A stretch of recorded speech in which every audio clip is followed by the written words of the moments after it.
Hello बच्चों, मेरा नाम मानसी है और आज मैं आपके लिए आपकी class 5th new NCERT Hindi का चैप्टर नंबर 9 लेकर आ गई हूँ। आपकी हिंदी की बुक का नाम है वीणा। उस बुक से ये चैप्टर लिया गया है न्याय। जिस चैप्टर का नाम है न्याय मतलब होता है बच्चों फैसला, जो सही फैसला हो, वो जो सही न्याय करता हो, सही से फैसला लेता हो।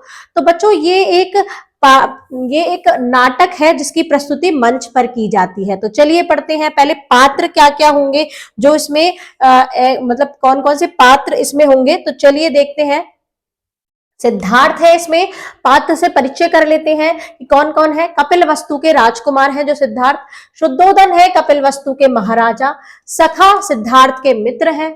देवदत्त सिद्धार्थ का चचेरा भाई है। मंत्री प्रतिहारी महाराजा का मंत्री है। तो चलिए पढ़ते हैं ये प्यारी सी कहानी, प्यारी सा दृश्य।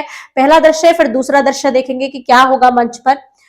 रंगमंच पर राष्ट्रीय उद्यान का एक दृश्य दिखाया गया है। राष्ट्रीय उद्यान है, पूरा बाग बगीचा है, राज उद्यान है मतलब पूरा बाग बगीचा है।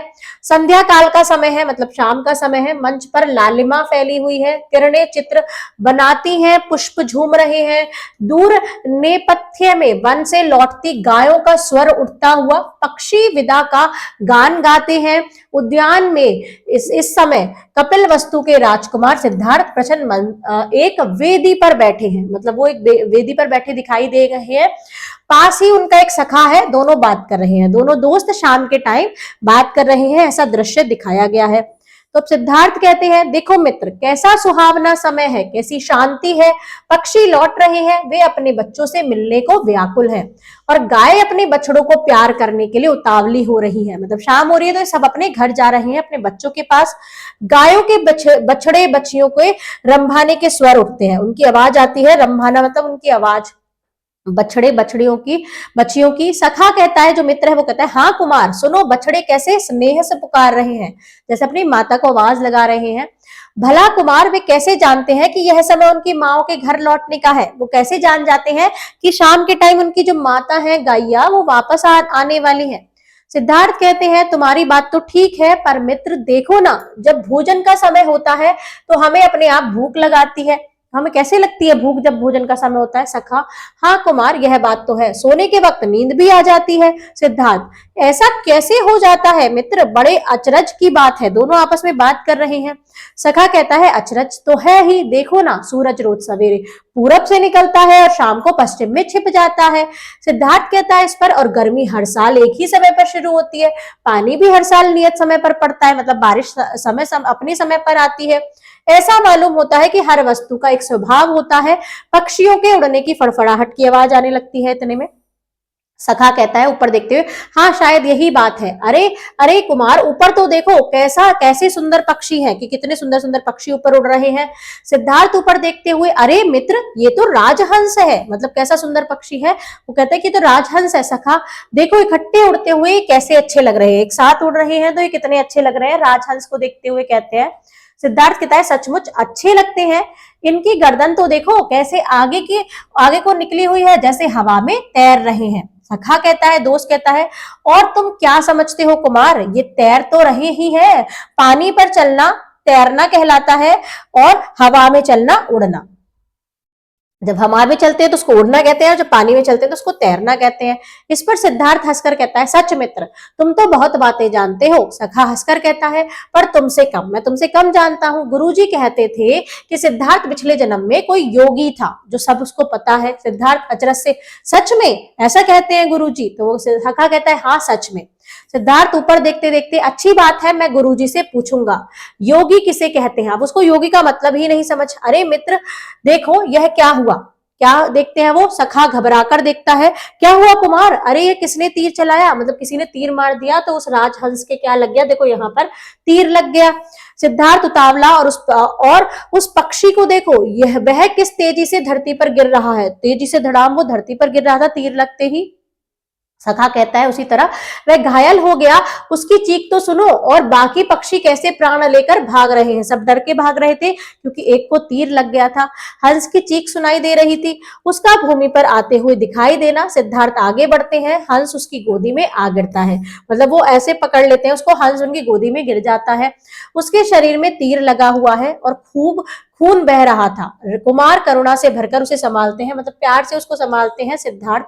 कैसे, किस निर्दयी ने इस भोले भाले पक्षियों को घायल किया है, इसने किसी का क्या बिगाड़ा था, मतलब ये जो पक्षी है ये तो आराम से उड़ रहा था, इसको तीर किसने मारा।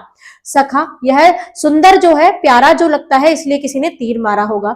सिद्धार्थ कहते हैं तीर निकालते हुए, क्यों, क्या सुंदर होना पाप है, क्या प्यारा लगना बुरा है। जब माँ मुझसे कहती है सिद्धार्थ तुम कितने प्यारे हो, तो वे मुझे मारती नहीं बल्कि और भी ज्यादा प्यार करती है। अगर हमें कोई चीज अच्छी लगती है तो हम उसकी और देखभाल करते हैं, उसे मारते थोड़ी है। तीर निकल जाने पर हंस सुख मानता है और बड़े अनुराग से कुमार की गोदी में चिपक जाता है। कुमार स्नेह से उसके शरीर पर हाथ फेरता है।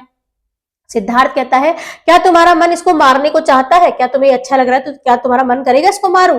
सखा कांपता सा कहता है, कुमार ऐसा क्यों कहते हो। सिद्धार्थ, बताओ सखे, देखो तो उसकी आंखें कितनी भोली हैं, इसको छूने से कितना स्नेह पैदा होता है। सखा कहता है सांस खींचकर, नहीं कुमार, मैं इसको नहीं मार सकूंगा। सिद्धार्थ कहता है, तुम ही नहीं मित्र, कोई भी व्यक्ति जिसके पास हृदय है इस निर्दोष पक्षी को नहीं मार सकेगा, लेकिन हाँ, तुम दौड़कर राजवैद्य से मरहम तो ले आओ, मतलब वो कहता है कि इसको चोट लगी है तो मरहम ले आओ, उसको लगाकर ठीक कर देंगे।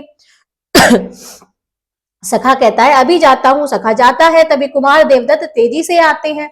देवदत्त कहते हैं, अभी मैंने एक उड़ते हुए हंस को तीर मारकर नीचे गिराया था। देवदत्त कौन है, उनके चचेरे भाई।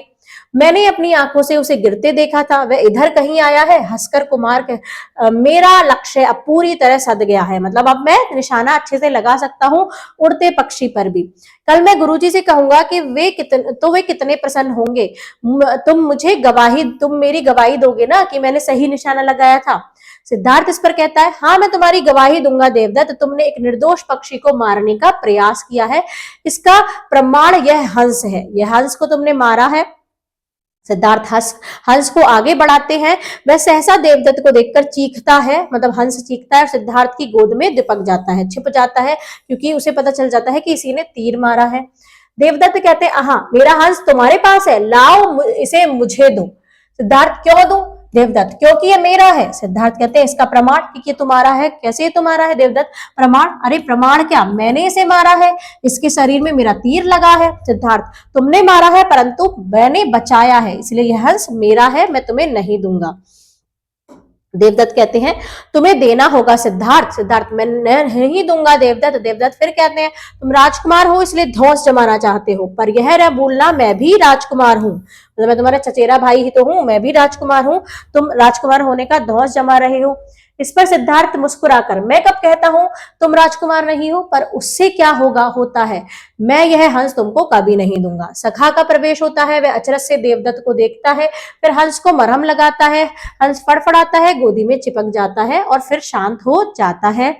देवदत्त इस पे कहता है, कुमार मैं हंस लेकर छोड़ूंगा, यह मेरा है। सिद्धार्थ, देखा जाएगा। देवदत्त तिल मिलाकर, कुमार गुस्से में वो कहता है कि तुम, मतलब वो कहना चाहता है कि तुम इसे मुझे दे दो। सिद्धार्थ शांत स्वर में, ठीक है देवदत्त, मैं विवश हूँ। सखा कहता है, कुमार क्षमा करें, मैं कुछ निवेदन करूं। सिद्धार्थ कहता है, कहो मित्र। सखा, आपका झगड़ा इस प्रकार नहीं सुलझ सकता, मेरा सुझाव है कि हमें महाराज के पास चलना चाहिए, वही हमारा न्याय करेंगे। देवदत्त क्रोध से कहता है, मैं अभी महाराज के पास जाता हूँ, मैं उनसे तुम्हारी शिकायत करूंगा, मैं तब देखूंगा कि तुम मेरा हंस मुझे कैसे नहीं लौटाते। सिद्धार्थ, आओ मित्र हम भी चले, महाराज इसका निर्णय करेंगे। सखा कहता है, चलो कुमार, दोनों जाते हैं। फिर पर्दा गिर जाता है। अब दूसरा दृश्य आएगा। दूसरा दृश्य पूरा कहाँ होगा, राजमहल का होगा। राजमहल देखते हैं दूसरा दृश्य में। मंच पर महाराज शुद्धोधन की सभा का दृश्य दिखाया गया है। मुख्यमंत्री अपने अपने आसन पर बैठे हैं। महाराज का आसन कुछ ऊंचा है। मंत्री इस समय कुछ निवेदन कर रहे हैं। इसी समय प्रतिहारी प्रवेश करते हैं। तीनों वो लोग आते हैं। प्रणाम करके वह खड़ा हो जाता है। महाराज पूछते हैं, महाराज क्या है। प्रतिहारी बताने आता है बात। प्रतिहारी कहता है, महाराज की जय हो, राजकुमार देवदत्त आने की आज्ञा चाहते हैं। जो पहले बता देते हैं कि ये लोग आपसे मिलना चाहते हैं, तो ऐसा प्रतिहारी खड़ा था, वो बताता है कि देवदत्त आपसे मिलना चाहते हैं। महाराज कहते हैं, इस समय, चलो आने दो। प्रतिहारी लौटता है। मंत्री फिर कुछ कहने लगते हैं। कुछ ही क्षण में देवदत्त प्रवेश करता है।